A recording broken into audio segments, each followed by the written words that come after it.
Hi students, welcome back to our English class. Let me ask a question. How do you find happiness in your life? Oh, playing games, watching TV, then chat with your friends. Oh, having good food. What, caring pets? Okay. Can we find happiness from nature? Yes. The sounds of nature, birds, flowers, bees, all can make us happy. We had already learned a story of a boy who found happiness from nature. Here, there is a poem that opens a world of beauty and happiness to us. The poem is Lines Written in Early Spring by William Wordsworth. Wordsworth was a major English romantic poet. He was born on 7th April 1770 at Cockermouth in United Kingdom. With Samuel Taylor Coleridge, he helped to launch Romantic Age in English literature. He became Poet Laureate in 1843. A laureate means a poet officially appointed by a government. His major works include lyrical ballads, Daffodils, Lucy Gray, The Prelude.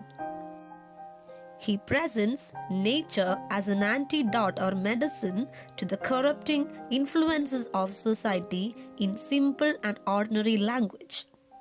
He died on April 23, 1850 at his home in Rydal Mount, England. Now I am going to recite the poem for you. Lines Written in Early Spring by William Wordsworth. I heard 1,000 blended notes while in a group I sat reclined. In that sweet mood when pleasant thoughts bring sad thoughts to the mind. To how fair works did nature link the human soul that through me ran, and much it grieved my heart to think what man has made of man. Through primrose tufts in that green bower, the periwinkle trailed its wreaths, and it's my faith that every flower enjoys the air it breathes. The birds around me hoped and played, their thoughts I cannot measure, but the least motion which they made, it seemed a thrill of pleasure. The budding twigs spread out their fan to catch the breezy air, and I must think, do all I can, that there was pleasure there.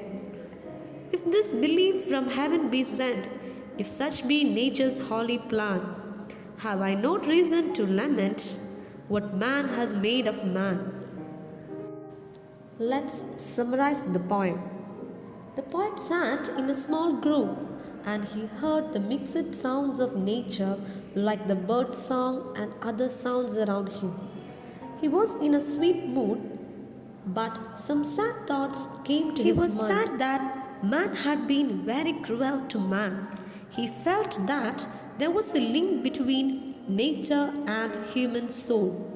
He appreciates the nature for her godlike abilities of linking a human soul to herself.